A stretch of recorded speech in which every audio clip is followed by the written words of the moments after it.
Hey family, I'm Stephanie Wade. I'm Habasel, helping your brothers and sisters in Africa, as well as the Creole Grill test. I was asked to talk about the first time I visited the Motherland. And guys, that's been a while back, y'all. In fact, it was 1980. I remember distinctly because I had a baby in 1979, the last baby I had by birth. It was my husband, Dominic, and I trying to make a girl. It was our third try to make a baby, period. The second try on purpose to try to get a girl. And no, he wasn't a girl. He's a boy. Oh, it wasn't like now where people decide they gonna be whatever they feel like. Back then, you just was whatever you were, and that's that. I even bought a dress for him before he was born. And I had to give it to my cousin, Angeline, because she had a girl. I wasn't one of these parents that's going to insist their baby wear a dress just because I had a dress. I know Dominic's cousin, she put a dress on her baby boy, and it just flipped me out. I'm like, but he's a girl. Why is he wearing a purple and white dress? And for she was concerned, a baby was a baby, and she was just going to put the baby on some clean clothes. I'm like, this was the USA. And here, boys put on blue, wear little shirts that say, I'm a boy, because they may even look like their mama, with all their little curly hair. But anyway, that's how I remember so distinctly of my first time to the Motherland. My husband wanted to travel to the Motherland by himself after he hadn't been there in so long. He already had his residency for some years then, because we were married, so he got his green card because we was married. But anyway, y'all, I told him, I'm going to divorce you if you do not take us to Nigeria with you. And I was serious, y'all. So instead of him talking about going back to Nigeria and buying his ticket, he actually turned around and bought tickets for all of us. So that was our two sons that were very young, and for us. So that was 4 tickets he bought. Once we were on the plane, when we was going toward France, they made us buy a baby ticket. Yeah, y'all, a baby ticket for the lap baby. Because they said, according to insurance rules, you had to pay for the baby so they would know if anything happened that the baby was on the plane. And I guess you'd get something for the baby. I don't know. Buy a little baby coffin or something. I don't know, y'all. But anyway, he was mad and he didn't want to pay. And I just gave him our American Express card. And just say, ma'am, please just pay for the ticket out of this.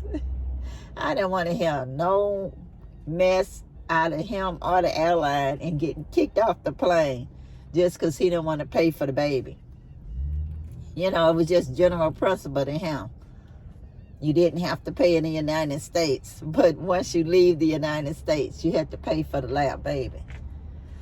But anyway, y'all, it took some changing planes when we made it to France. And he had got the ticket made where we stop off in France. Paris at that. And I remember the people in Paris telling him, if it was not for your wife, the American, we would not let you out of this airport.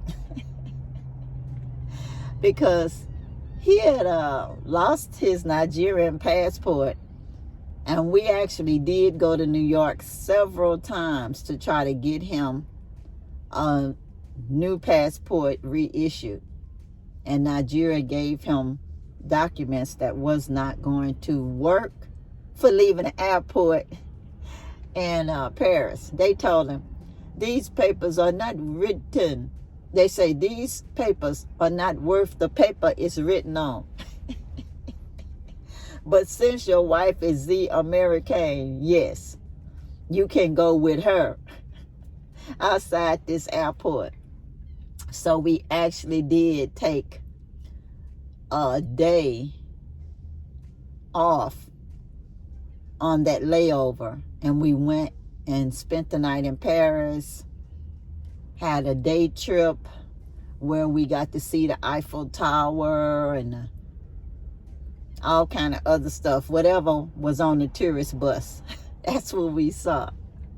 And I remember Dominic ordering some pizza, and the French at that time, at that place, couldn't fix no pizza to save their soul. In fact, they burnt the pizza. And he was so Americanized, he complained, and he said, hey, the pizza is burnt. And the waitress said, oh, monsieur, so sorry, monsieur, so sorry. But that was it. No refund, no taking the pizza back to exchange it. In France, if you get blackened pizza, you just eat it because it's food, and you gonna pay for it, and that's that. So I told him, I say, it serves you right ordering pizza in Paris. So anyway, we went from there to Nigeria, y'all. And when I got off the plane, I felt like something inside of me was saying, we made it. No audible voices, y'all. Just an overwhelming feeling of peace. We made it. We made it. So,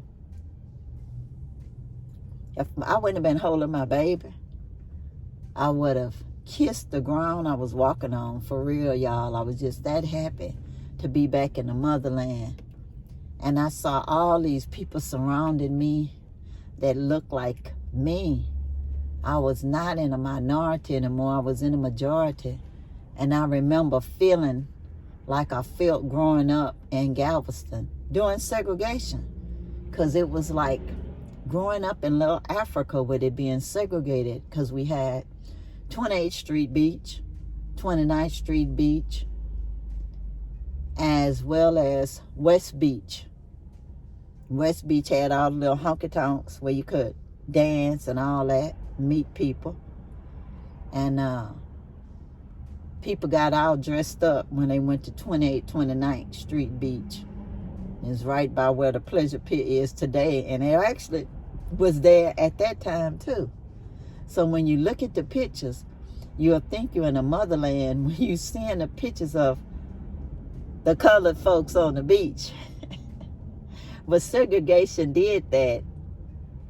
And for me, it was a positive thing. Because I didn't even know that we was in a so-called majority in America until integration happened in the 70s, the late 60s and 70s, when I was in junior high and high school. But anyway, that story for another day. What was asked was for me to talk about my first trip to Africa. So anyway, getting away from the airport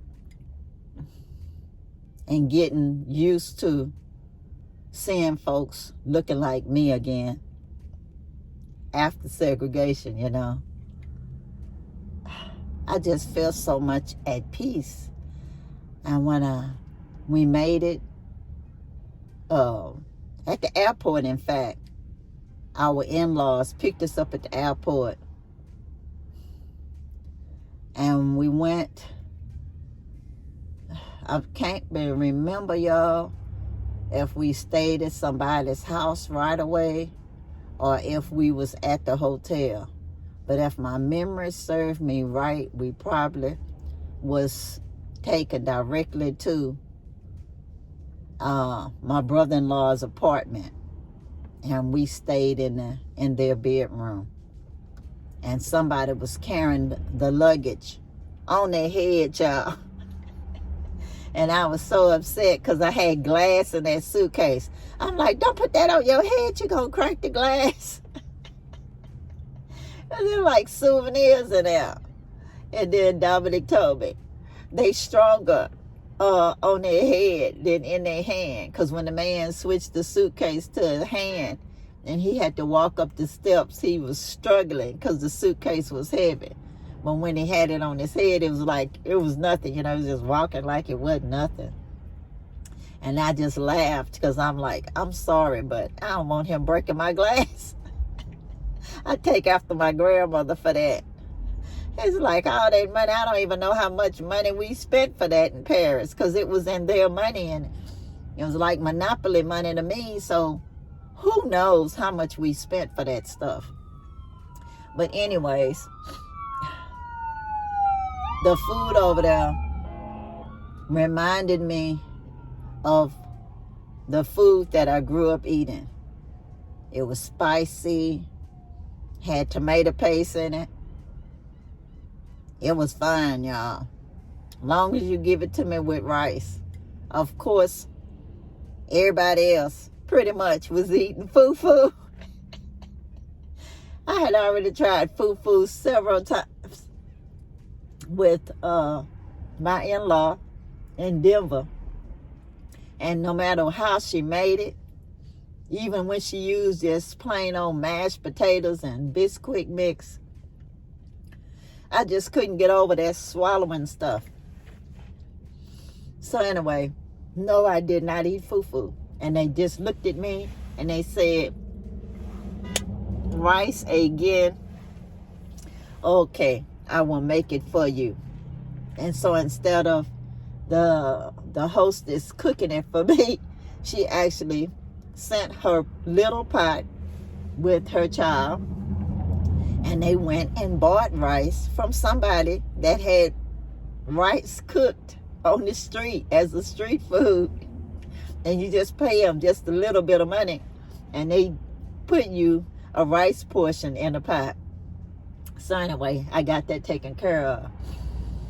Then I remember us getting a chartered station wagon, and we went to the village, Isaluku. That's where we went, Isaluku, Nigeria, which was Dominic's, my husband at the time, my only husband.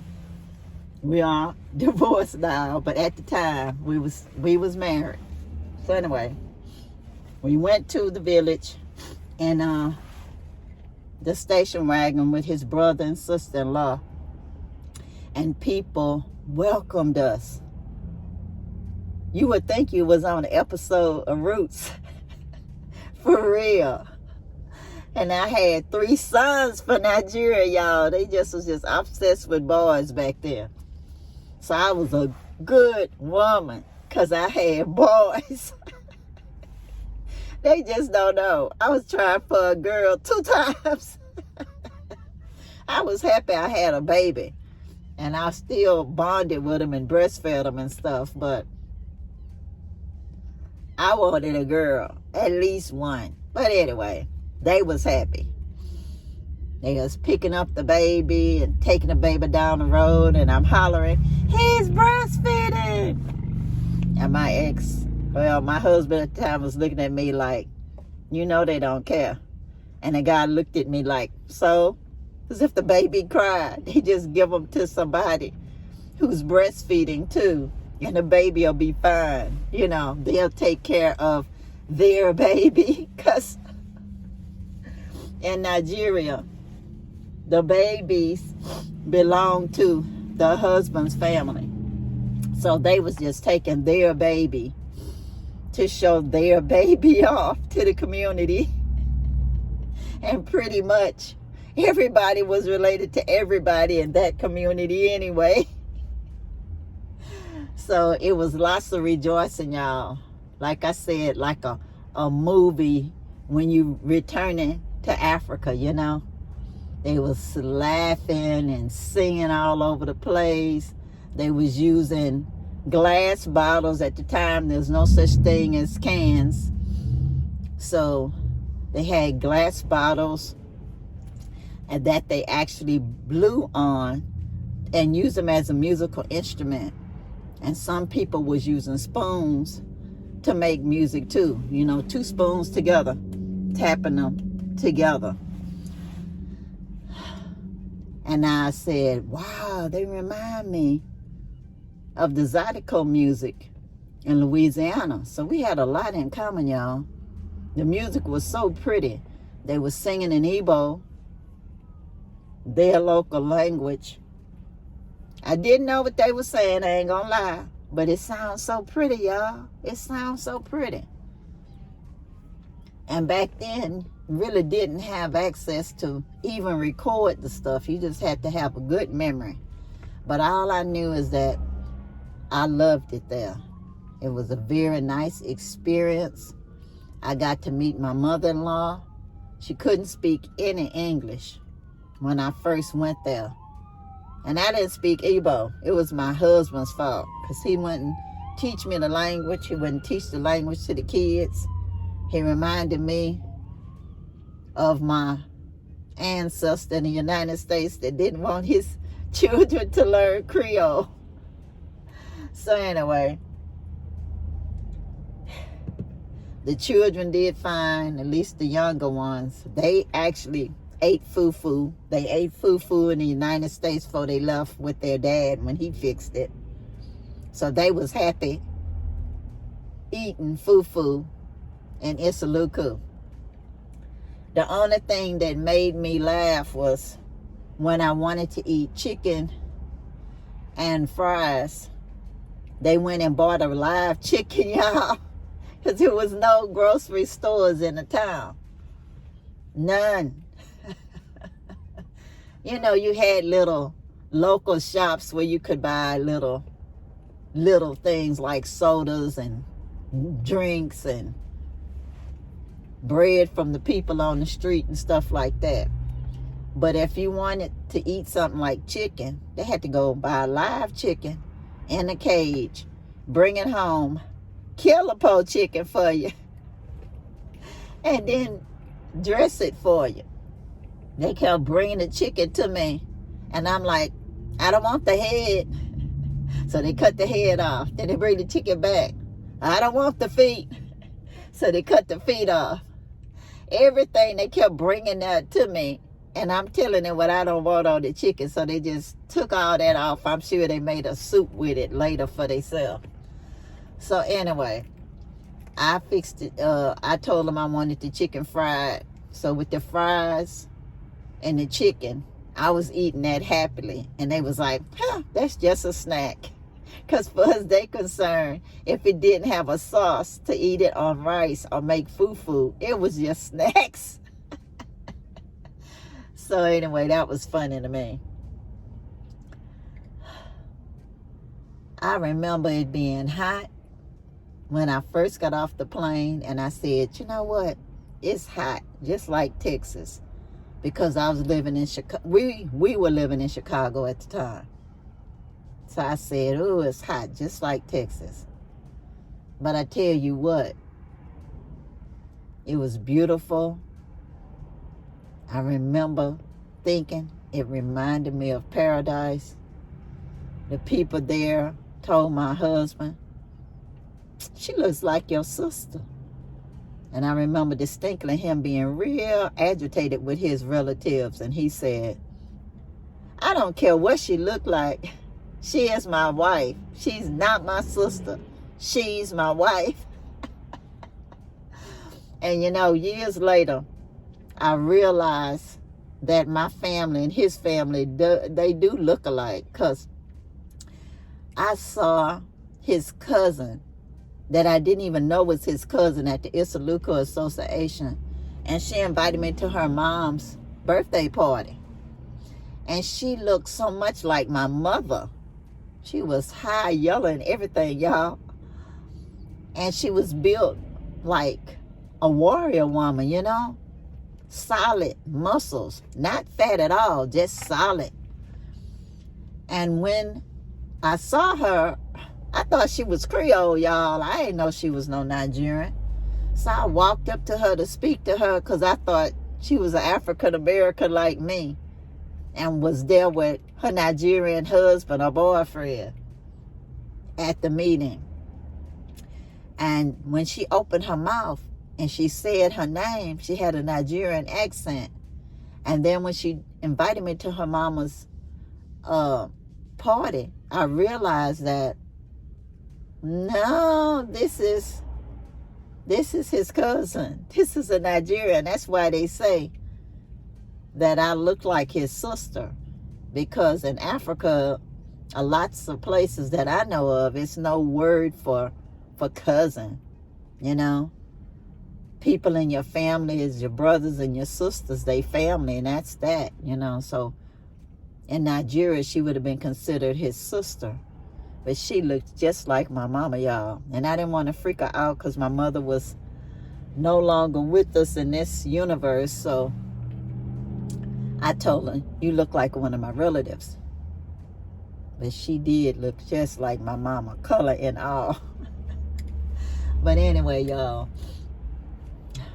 going to Nigeria was like being in America pre-integration, doing segregation, where you would see just people that look like you in your day-to-day life. I don't even remember seeing white people growing up until integration, except for if I went to somewhere like the grocery store or something, because church was a colored church, school was a colored school, you know, Holy Rosary Catholic school, and it was for colored children, you know. So anyway, Nigeria was no different, only I don't remember seeing any white people when I went there in 1980. In fact, since I was taking pictures, I saw one of them where it was an independence statue, and it was this Nigerian with a spear stabbing the British because they was fighting for their independence. And I thought, wow, I never saw no statue like that before. That's something they don't show you on TV or tell you about or take pictures of to share. So I just thought that was pretty amazing, seeing that statue at all. I don't even know if I have that picture. I'll look for it and see. And it's been so long ago, y'all. Lots of things have been lost over time. But anyway, y'all, I don't want to make this video too long. I just want to say that my first time going back was like going to the Garden of Eden for me. And I was so happy. And I felt so blessed. Y'all, I'm looking at a man with kilt on because it's St. Patrick's Day here. It's interesting. See, people hang on to their cultures. We the only ones sometimes that think that our culture's only good for a 1 week Kwanzaa. When other people celebrate a zillion holidays all year long, they think of something to celebrate. But anyway,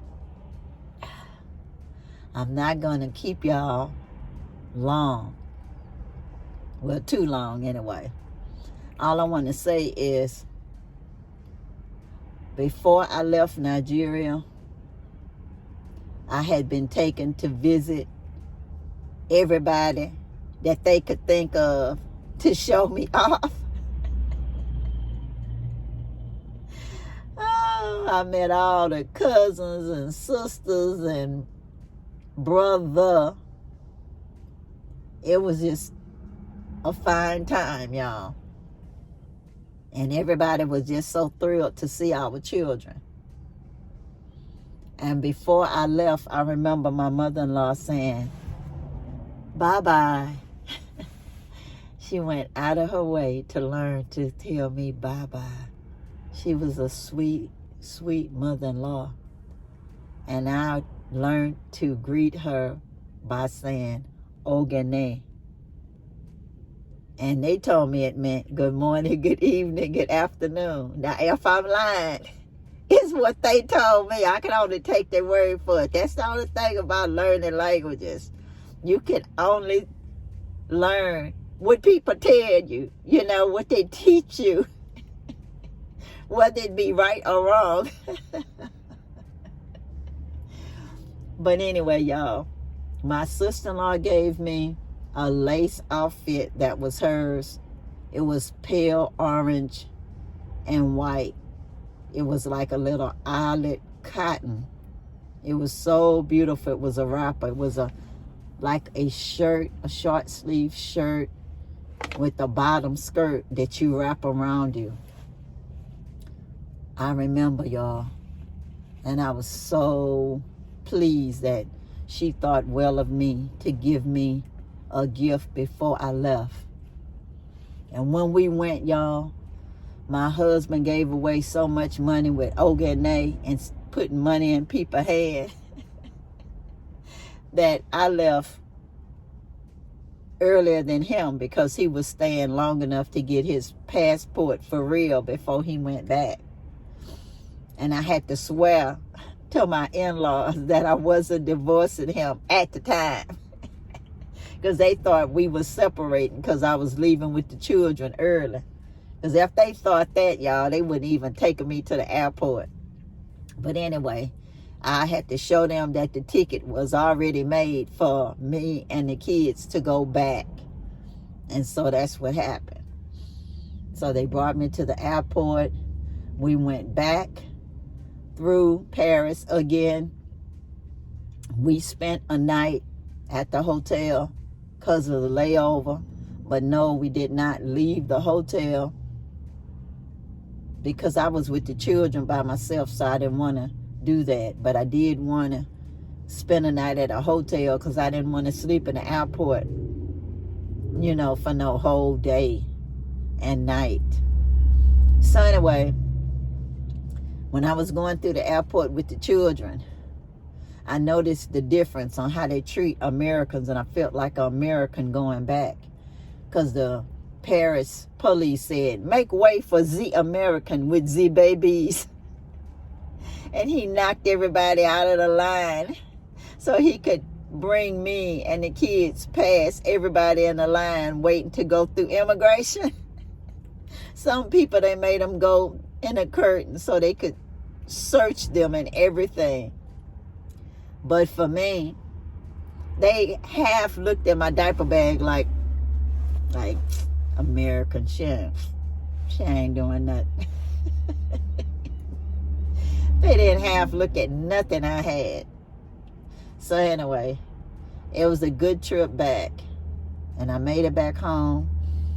When I got to Chicago, we had a little mom and pop store, Savannah Drug and Liquors. And we had let our crazy employee keep one of the cars that we owned. And instead of him picking me up at the airport, that fool was not there. Say, find me. I don't even want to say his name. So, make a long story short, I had to catch 2 buses and a train. Good thing I had a few coins left of American money to get me home, because there was no such thing as ATMs back then. So I made it back home safely, and then I called him till I got him on the phone. I was still cursing back then, y'all. So I cursed him out, made him bring back the car. And he didn't want to bring it back, talking about Dominic told him not to bring it back till he get back. I told him, you better bring that car back. You understand me? And he brought the car back. So anyway, if he couldn't pick me up at the airport knowing what time I was supposed to be there and be waiting on me and made me have to get on 2 buses and a train with 3 little children and 1 being a newborn, he didn't deserve to use that car anymore. But anyway, that wrapped up the first time going back to Africa. Trip in total was an interesting and wonderful experience. Hopefully I'll never forget it. And I'm sharing it again with you guys. You know, every time you tell a story, you remember a little bit more or less of it.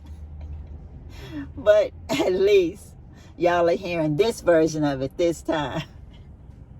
So until next time, y'all, peace, peace, power to the people. And I'm out, y'all. Bye.